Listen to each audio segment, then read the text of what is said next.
नमस्कार, कंज्यूमर अड्डा में आपका स्वागत है। मैं हूं मनोज श्रीवास्तव और आज हम बात करने वाले हैं प्रदूषण की, आपकी हमारी सेहत के रिस्पेक्ट में। फिलहाल प्रदूषण चर्चा में इसलिए है क्योंकि दिल्ली की हालत ख़राब है और समाचार माध्यमों में आप देख रहे हैं कि किस तरीके से स्थिति बद से बदतर होती जा रही है। लेकिन यहाँ बात सिर्फ दिल्ली की नहीं है, छोटे छोटे शहर तक पोल्यूशन से परेशान है आम तौर पर। और जब सर्दियाँ बढ़ती हैं तो ये पोल्यूशन आके बैठ जाता है हमारे आसपास और दिक्कत बढ़ जाती है। तो इस वक्त ख़ास तौर पर इसकी ज़्यादा चिंता करने की ज़रूरत है। और सब जगह, उदाहरण के लिए आपको बताएं, बिहार में एक शहर है मुजफ्फरपुर, वहाँ पर लोगों को आगाह किया गया है कि अगले 2-3 दिन वो कम से कम घर से बाहर निकले। और ऐसी स्थिति देश के कई शहरों की है। तो जहाँ मॉनिटरिंग हो रही है वहाँ लोग समझ रहे हैं कि एयर क्वालिटी इंडेक्स ख़राब हो रहा है, लेकिन जहाँ मॉनिटरिंग भी नहीं हो रही है वहाँ लोगों को पता भी नहीं है कि उनके पोल्यूशन की स्थिति क्या है। लेकिन चाहे पोल्यूशन कम हो या ज़्यादा हो, अगर पोल्यूशन है तो आपकी सेहत पर उसका असर पड़ता है ऑल अराउंड। शरीर का कोई भी ऐसा अंग नहीं है जो प्रदूषण से अछूता रहता है, इसलिए इसको समझना ज़रूरी है। एक एक्सपर्ट पैनल हमारे साथ है, उनसे बात करेंगे और आपको बताएंगे कि कौन सी चीज़ें हैं जो आपको जाननी चाहिए और कौन सी बातें आपको ध्यान में रखनी चाहिए। इंद्रप्रस्थ अपोलो अस्पताल के senior consultant respiratory and critical care doctor Nikhil Modi हमारे साथ हैं। Sir H.N.. रिलायंस फाउंडेशन अस्पताल के डायरेक्टर ऑप्थाल्मोलॉजी आँख के डॉक्टर सुजल शाह हमारे साथ हो। और रेडिक्स हेल्थ केयर की हेड डर्मेटोलॉजी यानी त्वचा रोग विशेषज्ञ डॉक्टर रिद्धिमा अरोड़ा हमारे साथ है। शुरुआत करते हैं डॉक्टर मोदी आपके साथ। आदमी इंसान के हेल्थ पर पोल्यूशन किस तरीके से, जो एटमॉस्फेरिक पोल्यूशन है और उसका एक रूप हम कह सकते हैं कि हमारे घर में भी होता है, क्योंकि घर में भी पोल्यूशन फैलाने वाली चीज़ें हैं, उसका हमारे हेल्थ से जो कनेक्शन है, मैकेनिज्म क्या है? मतलब हमारे आसपास पोल्यूशन है तो हमारे शरीर के भीतर वो कैसे घुस जाएगा? देखिए, जैसे हम देख पा रहे हैं कि जो पोल्यूशन का लेवल है वो एयर में बढ़ा हुआ है। और कोई भी एक इंसान हर वक्त सांस ले रहा होता है। सांस, जो भी हमारे बॉडी के सामने ऑर्गन्स होते हैं, चाहे स्किन हो, चाहे आईज हो, नाक के रास्ते से सांस लेना हो, मुंह के रास्ते से सांस लेना हो, तो ये सारा पोल्यूशन डायरेक्टली इनको इफेक्ट करता है। तो चाहे पार्टिकुलेट मैटर हो, चाहे हवा में रहने वाली गैसेस हों, जो खराब तरह की गैसेस होती हैं, तो जब हम इनको इन्हेल कर लेते हैं, तो जब ऊपर वाले पार्ट में अगर हम बात करें तो स्किन में ड्राइनेस होना, आँखों में इरिटेशन होना, आँखें लाल हो जाना, आँखों में पानी आना। फिर उसके बाद जब अंदर जाती है साँस के साथ तो नाक में पानी बहना, छींकें आना, गले में खराश होना। और जब ये डीप साँस तो हम अंदर तक लेते हैं फेफड़े के अंदर, तो फेफड़े में जब पहुँचती है तो वहाँ पे फेफड़े को डैमेज करके ज़्यादा बलगम बनाना, खाँसी, डैमेज से सांस की बीमारियाँ होना, ब्रीथिंग डिफ़िकल्टी होना, अस्थमा के केसेस बढ़ जाना, सीओपीडी होना। और ये जो पार्टिकुलेट मैटर है, सिर्फ़ वहाँ तक नहीं रहता। ये इतना सूक्ष्म, इतना छोटा होता है कि वो वहाँ से खून की नसों में, नलियों में भी चला जाता है और खून के रस में जाके उन तक को डैमेज कर सकता है लॉन्ग टर्म। जी। तो ये जो डॉक्टर साहब ने समझाया मैकेनिज़्म, मेरा ख़्याल है इससे स्पष्ट हो जाना चाहिए कि शरीर का कोई भी अंग अछूता नहीं है। लेकिन डॉक्टर साहब, जो प्रदूषण जिसे हम कहते हैं उसमें धूल, गैस, धुआं, स्मोक है, और उसमें जो ऑडोर है उसको भी कहते हैं कि वो भी पोल्यूटिंग है। इसमें गैसेस जैसे बताते हैं कि नाइट्रोजन डाइऑक्साइड है, ओजोन है, सल्फ़र डाइऑक्साइड है, कार्बन मोनोऑक्साइड है, ये सब गैसें हैं। लेकिन PM 2.5, PM में भी PM 2.5 को कहते हैं कि सबसे ज़्यादा ख़तरनाक है। तो थोड़ा PM 2.5 को पर्टिकुलरली अगर एक्सप्लेन करें लोगों के समझने के हिसाब से, तो शायद लोग ज़्यादा जागरूक होंगे। तो जब भी हम एयर क्वालिटी की बात करते हैं तो हम मोस्ट ऑफ द टाइम बात करते हैं PM 2.5। PM पार्टिकुलेट मैटर 2.5 का मतलब 2.5 माइक्रोन्स। माइक्रोमीटर में ये पार्टिकल होते हैं, ये इतने छोटे होते हैं कि आपके जो नॉर्मल प्रोटेक्टिव मैकेनिज्म्स होते हैं, जो जैसे नाक में बाल आपकी जो म्यूकस अंदर बनता है जो उसको पार्टिकल्स को रोक देते हैं, बट ये इतने छोटे होने के कारण सब चीज़ों को क्रॉस करते हुए सीधा लंग्स तक जाते हैं। इतने छोटे हैं कि कई बार खून की नालियाँ भी इसको नहीं रोक पाती और ये लंग्स से ट्रैक करके खून की नसों के अंदर चले जाते हैं। तो जब ये इतने स्मॉल पार्टिकल्स लंग्स में जाके बैठते हैं तो लंग्स डैमेज होते हैं, जिससे सांस की नलियों में रुकावट आने वाली बीमारी सीओपीडी हो सकता है। लंग्स में जो इन्फ्लेमेटरी चेंजेस आते हैं उसमें निमोनिया का रिस्क बढ़ जाता है और आगे चल के कैंसर का रिस्क भी ये बढ़ाते हैं। फर्दर जब अगर हम और बात करें जब खून की नसों में जाएँगे तो ये खून की नसों में डिपॉज़िट होने लगते हैं, नसें पतली हो जाती हैं। तो एक तरह से जैसे स्मोकिंग की वजह से हार्ट रिस्क बढ़ता था, नसें पतली हो जाती थी, वैसे ही ये पार्टिकल्स जाके खून की नसों को ब्लॉक करते हैं जिससे हार्ट अटैक, ब्रेन की नसें ब्लॉक होने से स्ट्रोक, इन सब के रिस्क भी बढ़ जाते हैं। तो इसलिए ये डेंजरस है क्योंकि ये अंदर तक जा सकते हैं। जी, तो जो माइन्यूट सबसे छोटे पार्टिकल्स जो हैं पोल्यूशन में, वो सबसे ज़्यादा खतरनाक है। जो सबसे छोटा है सबसे ज़्यादा खतरनाक है। लेकिन हमारे शरीर में सबसे बड़ा जो अंग है वो है हमारी त्वचा, स्किन। तो स्किन की बात करते हैं डॉक्टर रिद्धिमा, आम तौर पर जब हम स्किन की बात करते हैं तो उसको खूबसूरती से जोड़ के देखते हैं। जब हम पोल्यूशन की भी बात करते हैं और ये कहते हैं कि स्किन को नुकसान हो सकता है तो लोग यही समझते हैं कि शायद चेहरा ख़राब हो सकता है। मतलब उसको हम कहीं ना कहीं एक कॉस्मेटिक तरीके से देखते हैं स्किन को ही। पोल्यूशन और ख़ास करके हमारे स्किन की इम्पोर्टेंस हमारे शरीर में, दोनों को अगर आप ड्रॉ करें यहाँ तो लोग ज़्यादा बेहतर तरीके से समझ पाएंगे। डेफिनेटली। तो बेसिकली जो हमारी स्किन है, जैसे आपने बोला, वो फर्स्ट हमारा जो बैरियर है स्किन रहता है। तो जो पोल्यूटेंट मैटर होते हैं, जो हमारे पार्टिकुलेट मैटर होते हैं, वो जैसे ही एक्सपोज होता है हमारी स्किन में तो बहुत सारी इफ़ेक्ट्स करते हैं, ठीक है?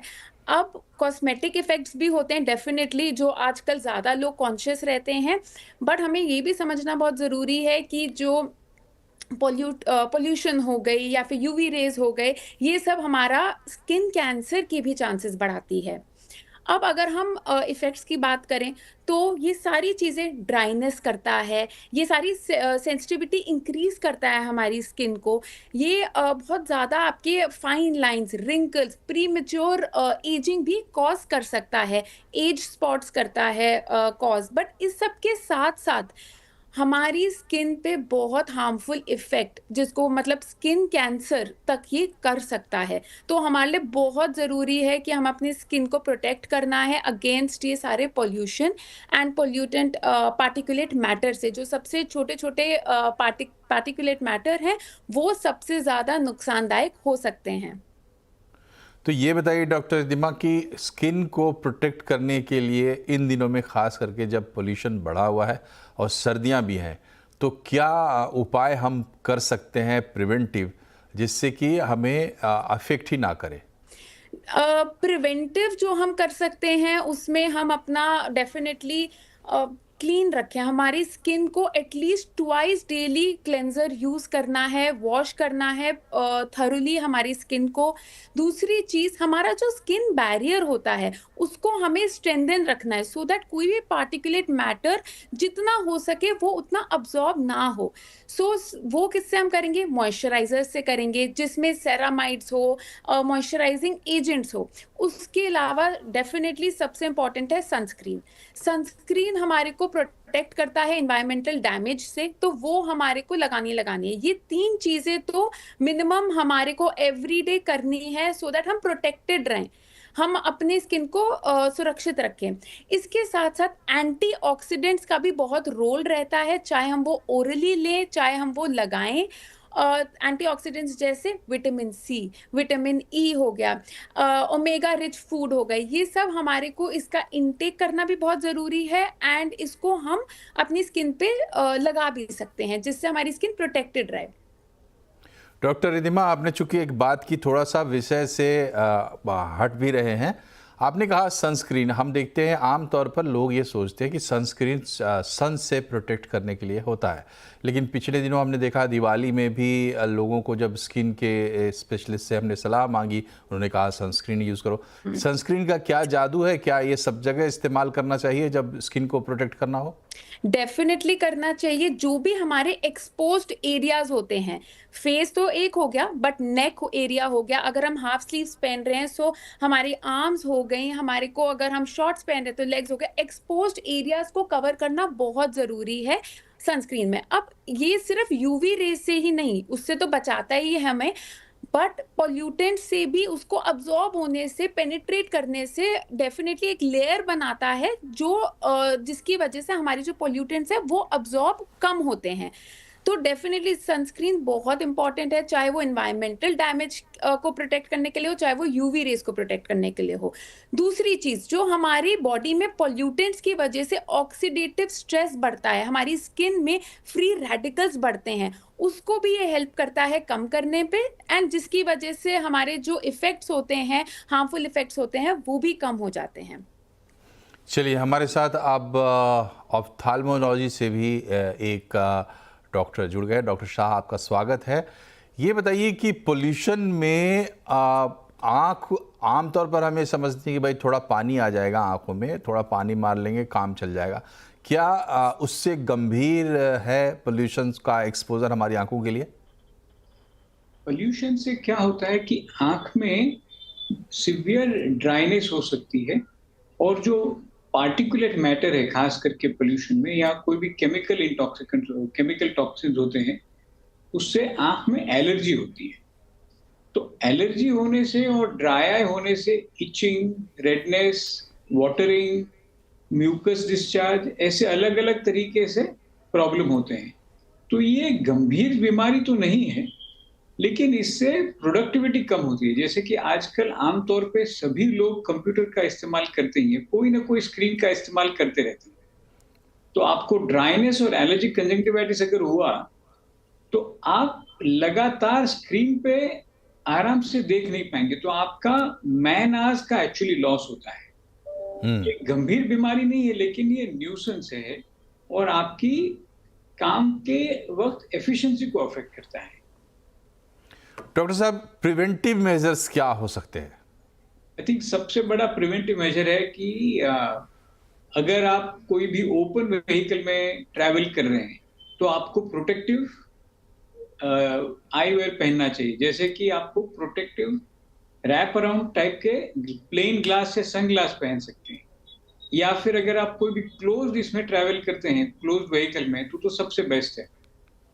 फिर अगर आपको एक्सपोजर होता ही है तो आप रेगुलरली आंख को वॉश करें। जैसे कि आई थिंक पिछले स्पीकर ने जिक्र किया, आप फेस वॉश कर सकते हैं, ऐसे आप आंख को वॉश कर सकते हैं पानी से।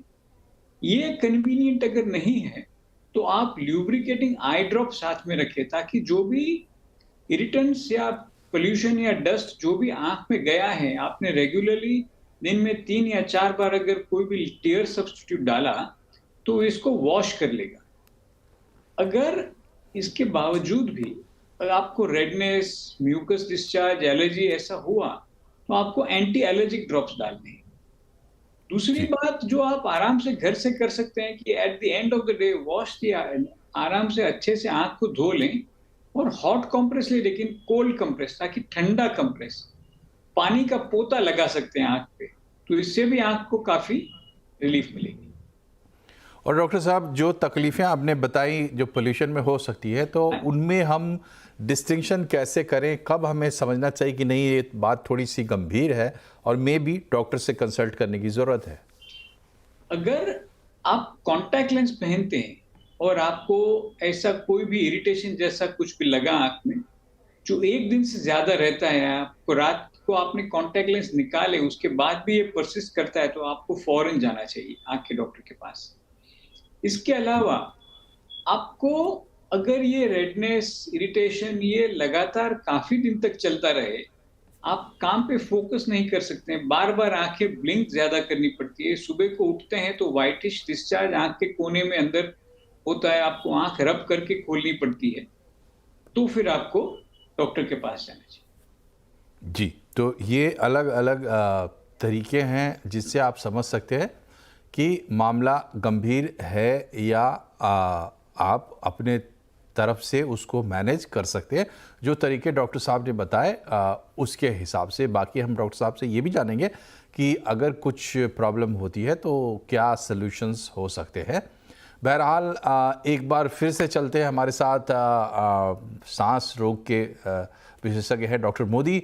ये बताइए कि खास करके आपके डिपार्टमेंट से अगर हम बोले, क्योंकि सबसे ज़्यादा कंसर्न लोगों में ये होता है कि भाई जिनको पहले से सांस की कोई प्रॉब्लम है उनके लिए थोड़ा विशेष सावधानी बरतने की ज़रूरत है। इस बात में कितनी सच्चाई है और क्या करना चाहिए? देखिए, बिल्कुल सही बात है। अगर इस वक्त मैं कहूँ कि जो सबसे ज़्यादा जिन लोगों को दिक्कत होने का चांस है, एक वो छोटे बच्चे हैं, एक एज जिनकी ज़्यादा हो चुकी है, एल्डरली हैं। हाँ, सारी एज ग्रुप को ये इफ़ेक्ट करेगा, बट इन दोनों ग्रुप्स को एक ज़्यादा इफ़ेक्ट करता है। साथ ही साथ जिनके लंग्स में ऑलरेडी पहले से कोई बीमारी है, जैसे किसी को अस्थमा है, किसी को सीओपीडी है, किसी को लंग में फाइब्रोसिस की एक कंडीशन आईएलडी होती है वो है, तो उनके लंग्स पहले ही वीक हैं। तो जैसे ही उनको ये पॉल्यूशन का एक्सपोजर होता है तो उनके एक तो सिम्टम्स एकदम से बढ़ जाते हैं। उसकी वजह से हॉस्पिटल में विजिट करने की भी जरूरत ज्यादा होती है। इनफैक्ट पेशेंट इमरजेंसी में जिनकी ऑक्सीजन एकदम गिर जाए, ऐसे केसेस ज्यादा आते हैं जिन लोगों को ऑलरेडी लंग्स की बीमारी है। साथ ही साथ इन लोगों को निमोनिया जैसे सीवियर इन्फेक्शन होने का चांस ज्यादा होता है और हॉस्पिटल की एडमिशन की रिक्वायरमेंट इनकी ज्यादा होती है।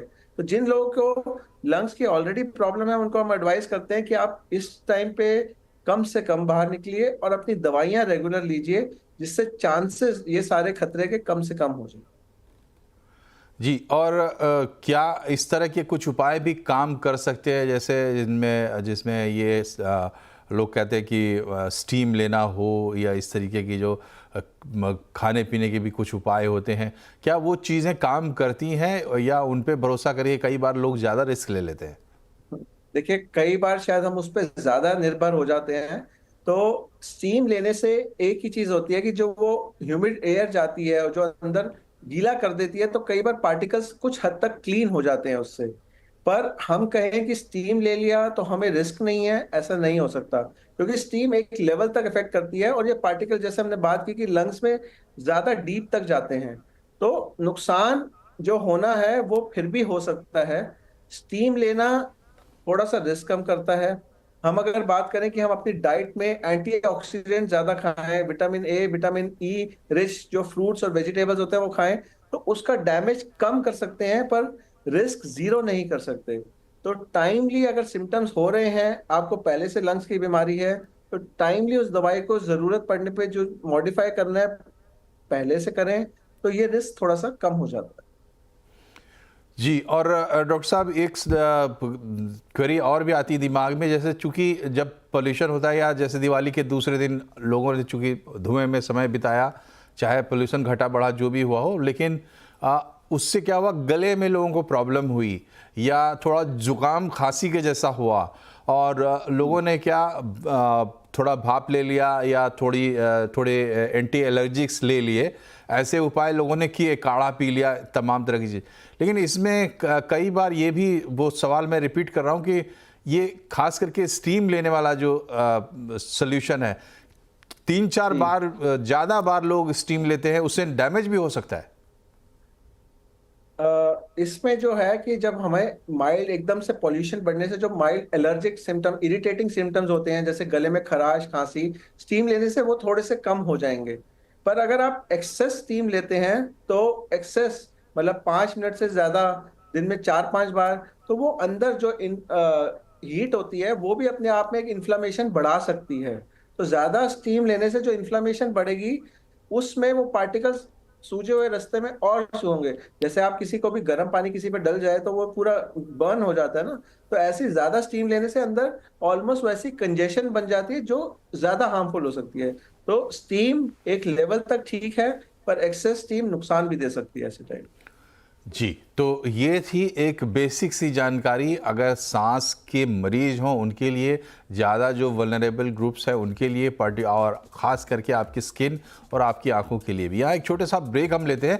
ब्रेक के बाद हम लौटेंगे तो एक सेंस लेने की कोशिश करेंगे डॉक्टर से कि पोल्यूशन को लेकर एक ओवरऑल जागरूकता हमारी जो नहीं बनती है, उसके पीछे वजह क्या है, स्वास्थ्य के प्रति हमारा नज़रिया क्या थोड़ा गड़बड़ है, ये समझने की कोशिश करेंगे और कुछ स्पेशल टिप्स भी लेंगे खान पान और लाइफस्टाइल के संदर्भ में। एक छोटे से ब्रेक के बाद बने रहिए हमारे साथ।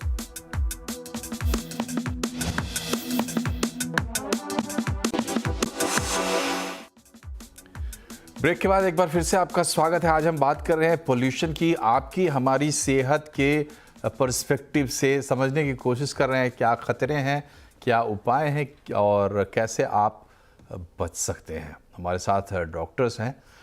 डॉक्टर शाह, ये जो ब्रेक से पहले मैंने बात की, चूँकि आँख के बारे में मैंने आपसे सारी बात कर ली, लेकिन देखिए करोड़ों लोग रह रहे हैं दिल्ली एनसीआर में और वहाँ पर क्या हो रहा है, हर साल हम देख रहे हैं भीषण पोल्यूशन होता है। मुंबई में भी आपको पता है कि पोल्यूशन की स्थिति क्या है। बावजूद इसके क्या हम जबकि ये हमारी सेहत को इतना डायरेक्टली इम्पैक्ट कर रहा है, तो क्या वजह है कि इसके प्रति हम लोग इतना जागरूक नहीं हो पा रहे हैं? क्या हम अपनी सेहत को इतना महत्व नहीं देते हैं, या फिर हम प्रिवेंटिव हेल्थ केयर में विश्वास नहीं करते? जब तक बीमारी हो नहीं जाती तब तक हमारा एटीट्यूड ये है कि चलो काम चल रहा है। आई थिंक आपकी जो लास्ट बात है वो सबसे सही है कि हम चला लेते हैं, कि चलता है एटीट्यूड जैसा बोलते हैं। जहां तक कि प्रॉब्लम बहुत ज्यादा नहीं होती, कोई कंप्लेन नहीं करता। पोल्यूशन एकदम अचानक से नहीं आया, धीरे धीरे करके बढ़ा है, तो हम लोग एडजस्ट होते जा रहे हैं इससे, और अवेयरनेस कम है कि इससे इतने प्रॉब्लम होते हैं। बाकी prevention is the best cure. तो अगर पोल्यूशन कम हो तो सबसे बेस्ट है, लेकिन वो तो अपने हाथ में है नहीं। लेकिन अपने को पोल्यूशन कम लगे, जैसे कि आप सिर्फ प्रोटेक्टिव आई वेयर पहनिए, तो काफी हद तक आपका प्रॉब्लम तो सॉल्व हो जाता है।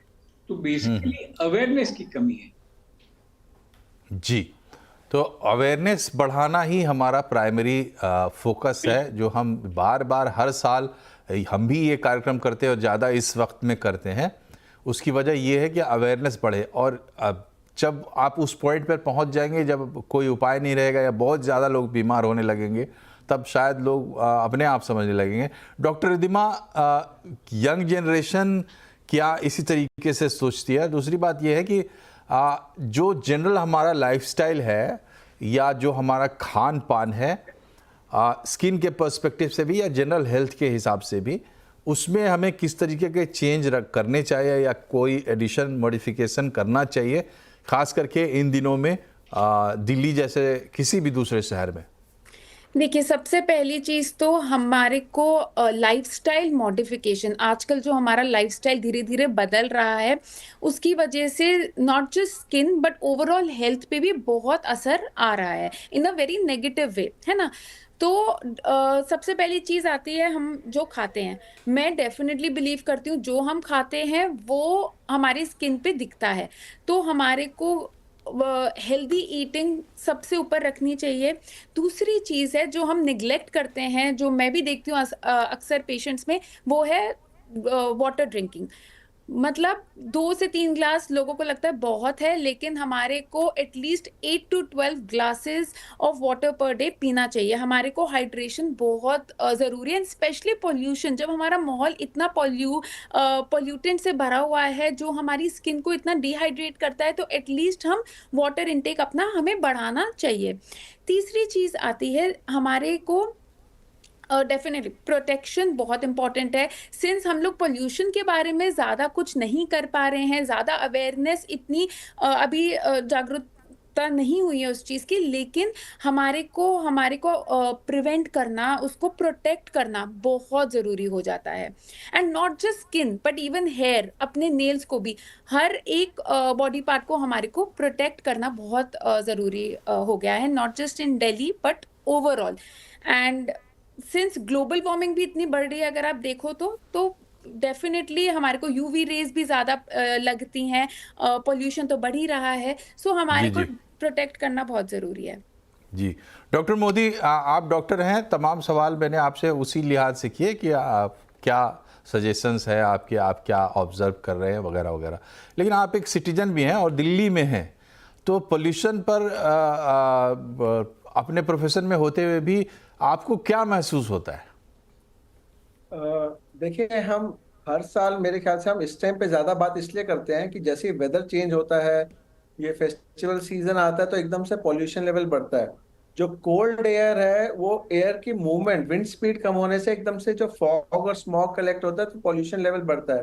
पर अगर हम सारा साल भी देखें, तो हमारा जो पॉल्यूशन लेवल रहता है, वो कभी भी एक्सेप्टेबल लेवल में नहीं रहता। तो वो बस गर्मी होती है तो एयर, हॉट एयर ऊपर मूव करने की वजह से थोड़ा सा कम हो जाता है। तो हमें जो स्टेप्स लेने हैं प्रोटेक्शन के, एज अ कॉमन मैन अगर मैं बात करूं, तो सारा साल लेने पड़ेंगे। जी। हमें अपनी तरफ से जैसे कार पूलिंग कर सकते हैं, व्हीकल का हम्म। यूज, डीजल व्हीकल पे बैन, ये सारे जी जो जी। चीज हमें अपने आप में कहीं ना कहीं लाना पड़ेगा। अगर हम जी। इस चीज से नहीं अब सरकार कह देती है पटाखे बैन है, पर फिर भी लोग, हम देखते हैं कि नहीं मानते हैं उस चीज को। तो जब हम्म। तक हम अपने आप को नहीं सुधारेंगे, तब तक हम इस प्रदूषण से जी। बच नहीं सकते। तो तो जिम्मेदारी डॉक्टर, लेनी पड़ेगी। और जो होता है सर्दियों में वो यही होता है कि पोल्यूशन विजिबल हो जाता है, दिखने लग जाता है, क्योंकि स्मॉग बन जाता है, हवा ऊपर को नहीं उठ पाती। लेकिन जैसा डॉक्टर साहब बता रहे, साल भर ये दिक्कत रहती है, और जब तक हम और आप नहीं जागेंगे इसका सल्यूशन भी नहीं निकलेगा। तो सल्यूशन निकालने के लिए प्रयास करने हैं, और तब तक जो हमारे डॉक्टर्स ने बताया वो प्रिवेंटिव मेजर्स आपको लेने हैं। कोई खतरा होता है तो डॉक्टर से संपर्क करना है। आप तीनों डॉक्टर्स का बहुत बहुत शुक्रिया हमसे जुड़ने के लिए। कार्यक्रम में फिलहाल इतना ही। नमस्कार।